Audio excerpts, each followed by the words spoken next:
Hello there, I'm Dave from Dyno Bike. Today we are servicing a Triumph Thruxton 1700.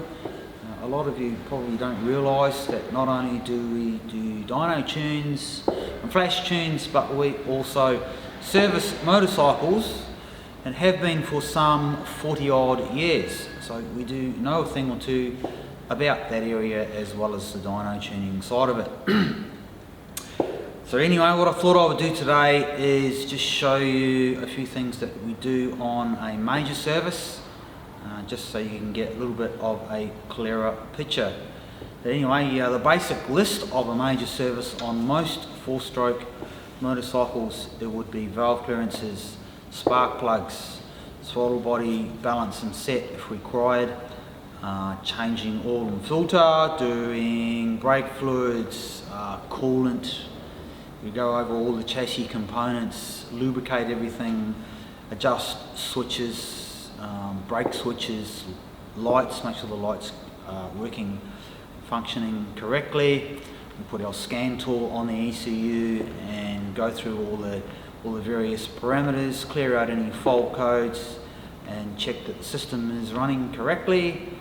And then we also put the bike on the dyno and give it a run to make sure that what we have done is correct and that it is running at its optimum.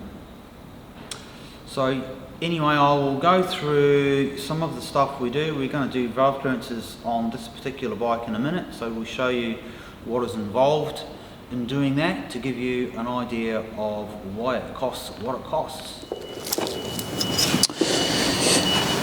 Right, so we've taken the rocker cover off. To get the rocker cover off is a bit of a job on this one. Radiator out, tank off. There's a radiator, a hose, a major hose that goes over the top of this rocker cover here. We take that out as well. Then we can take the rocker cover off. Stick coils out too, obviously. Now we've got at our camshaft, so little lobes pointing up. These bits here need to be pointing up so that we can go through on the underside of the cam and make sure there's clearance. Now the manual has a specific tolerance. On the intake it's 0.1 to 0.15 millimeters and the exhaust is 0.15 to 0.2 millimeters. So we're going to check that with our what we call feeler gauges and see what we've got. We'll start with the intake side. I'm going to put a 0.15 in here over the back, or you could go in through the front, doesn't matter which way in you go. And our our 0.15 does not go in there. So while I've got that there, I'll just see if it slides in on the exhaust side. Yes, it goes in there. I can tell it's pretty loose. So you might get lucky with the exhaust, that might be okay. Let's try a 0.2 on the exhaust side. And only just goes in there, so that one's okay on the exhaust, but the intake, which was still tight at 0.15, we can go down as tight as 0.1 on the exhaust. Hang on, here's my smaller feeler gauge. There's a 0.1 on the intake, and as you can see the 0.1's not going in there, so that one's too tight. We're going to have to adjust that. I'll show you how to adjust that in a moment. We have to pull these caps off, cams that are holding them in there, and then pull the camshaft out to get access to the shims underneath it, and then we will remove the shim, measure it, put a smaller shim in there, and then put it all back together and measure it again. Right, so we have now taken the covers off the camshafts, both front and rear. You'll notice there's some timing marks up there. I'll just point at it with a screwdriver. We've got to mark these up when we go and put it back together, make sure it lines up with a mark on the crankshaft, cover of which is on the other side. Anyway, so we've got these off. Now we need to get to our little adjusting shim here, carefully without moving the chain if I can help it. Beautiful. I'm just going to pop one out so you can see it. In this case, these shims are above the bucket. Quite often they are underneath it. So there's our little shim there, you can see, and you might be able to see it's got a little number on it. It's 2.75. It's the shim size on that. So we have to measure it first to check that number's right and there's no wear on it. And then we're going to match up another one that's slightly smaller to give us some clearance so I can get that feeler gauge in there when it's all assembled up. So, I've got a shim here, I'll just pop it back in now. And it goes on to there. Make sure it seats properly. And carefully roll this back. Try not to disturb it too much. Here we go, that's back in there. Now we can put the covers back on and we'll recheck that clearance and make sure that it's where we want it to be.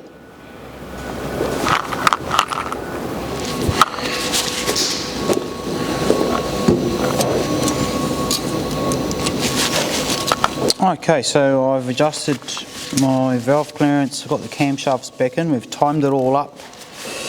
And now we're going to check this one, make sure it goes through, which it does now. It's our, not sure if you can see that there, we want to see that sliding through. Try from this side. Yeah, there we go, so that's sliding all the way through there, nice. And now I have the correct clearance. I can move on to the next part of this job, which is to put this rocker cover back on. And these bikes have a rubber gasket, don't necessarily need to be replaced every time the rocker cover comes off, but we don't actually have a lot of history on this bike, and from experience looking at the rubber gasket, I think we should replace it, and then we know we won't have any leaks. So we'll replace the gasket, put the rocker cover on, pop some new spark plugs in it.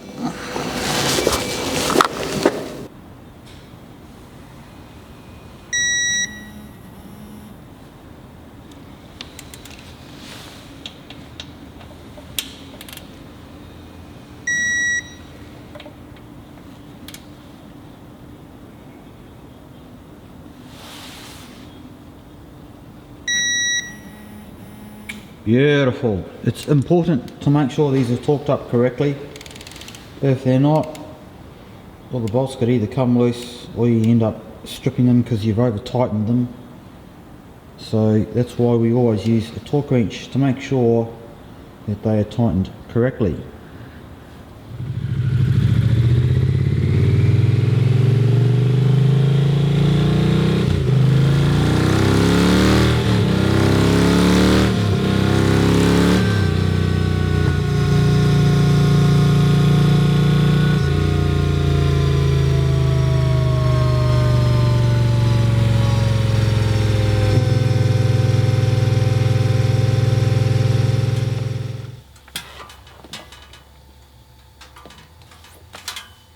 Alright, so that's about it for this one. The service is all done and dusted. I'm pretty happy with the way that it is running.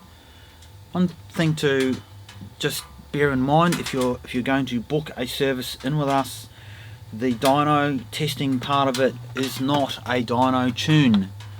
It is just us merely double checking that everything is functioning correctly as it is supposed to, because sometimes on a road test there might be things that are not quite right that you cannot pick up on a road test, and this just gives us and of course yourselves that little bit of extra peace of mind and security that we have done everything that we can to ensure that the job is done correctly and satisfactorily. Another little point of note that often I get asked in terms of valve clearances is that people ask me, can we have a look at the bike and listen to it and decide whether it needs a valve clearance adjustment or not before we just go ahead and check them. The answer to that is no, we can't, because you cannot tell if it needs valve clearance adjustment just by listening to it. And the reason I say that is because if you have tight valves, as this bike did, had 3 very tight valves that didn't have any clearance at all, you won't hear that. You won't be able to pick it up any other way than to physically remove the rocker cover and put a feeler gauge in there and check the clearance. And it's as simple as that. Unfortunately, there's no easy way around that. If you want to maintain peace of mind and keep this bike running efficiently, then it just has to be done. It's as simple as that. So anyway, that's about it for me. If you need a service on your bike, please don't hesitate to call us, or you can go to the link that is just below us here and book it in directly online if you wish. Thanks for watching. I hope it was informative. I'm Dave from Dyno Bike.